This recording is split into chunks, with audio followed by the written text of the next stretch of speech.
Joanne Wendell with Meadowfoam Products, and today we are going to give you a few tips to get the most out of your candle. So what we have here are some candles burning, and when you first get your Meadowfoam candle and you unpack it, please just have a look at the wick height that is on the candle when you first get it, because they are all trimmed to the appropriate height. And appropriate height for a wood wick candle is approximately 1/16 to 1/8 of an inch. And on a cotton wick candle, it's about 1/4 of an inch. So just to let you know, this is a felt coaster and not a lid, because I've had some people try to use it for a lid and that doesn't go over so well. So what we're going to do is just show you how to keep your candle looking great. So we've got some candles over here that I'll show you a few tips on, and we've got these two burning here. One of the most important things you want to recognize when you light your candle is that the diameter of the vessel is going to dictate approximately how many hours it should burn. So these little 8-ounce cocktail candles here, they're about 3 inches in diameter. So if you light that candle, you are looking to have that candle burn for about 3 hours, because what you want to do is achieve a full melt pool of wax across the top of the candle. If you don't, you're going to get tunneling, and I hope you can see that on here. If you get tunneling where you get a lot of wax sticking to the side of the jar that hasn't been used, there's not too much you can do at home to correct this problem.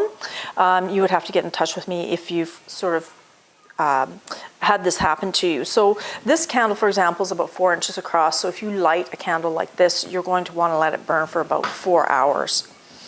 Now, so these are some candles here. And again, you can see they have not achieved a full melt pool across the top. This is not hugely critical.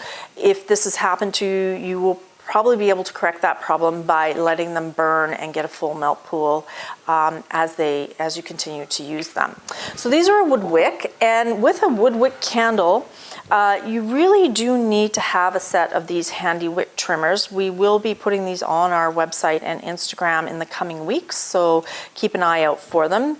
They're just basically a fancy pair of scissors with an angled head so that you can rest the wick trimmer on the top of the wax. You don't need to press down, and then just simply snip, and your wick will be trimmed to the proper height.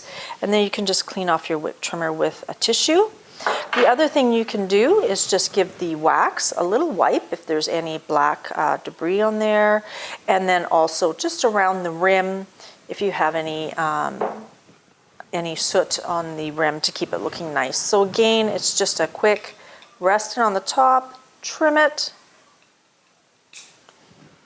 and then just use a tissue to clean your wick trimmers, and then just give it a quick wipe around the inside rim, and that is going to keep your candles looking really nice and clean, and it's also going to let you get the most life out of your candle and the longest burn time. So you can see that these guys, I'm gonna light those up. All right, so for a cotton wick candle, it's basically the same thing. You're going to take your wick trimmers and just place them around the wick, resting on the top of the wax, and then just give them a tilt back of about 45 degrees and just snip that wick off. And with a cotton wick, you'll notice that sometimes they get some burnt debris on the top, so you just want to be careful with that. It usually collects in the top of the wick trimmer here, so you can carefully remove it without dropping it on your candle. If you do, this wick dipper is a great way to just sort of lift it off.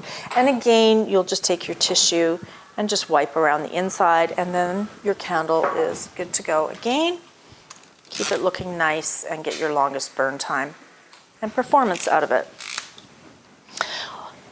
Great thing about the wick trimmers is on a narrow vessel like this, or when it gets burned quite a bit lower into the vessel, the angled head makes it very easy to get inside. Just give that a quick trim, remove the debris from the wick trimmer so it doesn't spill anywhere, and then you can just take a Kleenex and just wipe away the residual soot from the inside And if you do this every time, it really keeps the candle looking very nice and fresh. And that's that. And that is pretty much everything that you need to know to keep your candle looking nice. Now, when your candle comes to the end, and this is definitely to the end, the wax has turned dark, you really don't have a lot left in there. These cocktail glasses are great because you've got the heavy glass bottom. Don't grab it around the top, it's going to be hot, but around the bottom it's quite cool to the touch. Simply make yourself a little aluminum boat, and I've set it on a silicone pad just to protect my wood table because the wax will be hot, so make sure you're doing it on a temperature safe surface. Blow out your wick, and then just simply pour out the wax. Grab a paper towel, just give it a quick wipe around the inside, maybe a couple of times. Remove any residual wax as much as possible. And once this cools, it can just be folded up and thrown away, and then your vessel can just be washed with hot soapy water. The labels should come off quite easily. And once it's been washed with hot soapy water, if you have a dishwasher, just pop it in the dishwasher and run it through a cycle, and your glass will be good to go. You can reuse it as a cocktail glass or any other repurposing that you wish. Thank you for joining us today for these candle tips, and hopefully that will keep your candles looking great and performing for a long time for you. Thank you.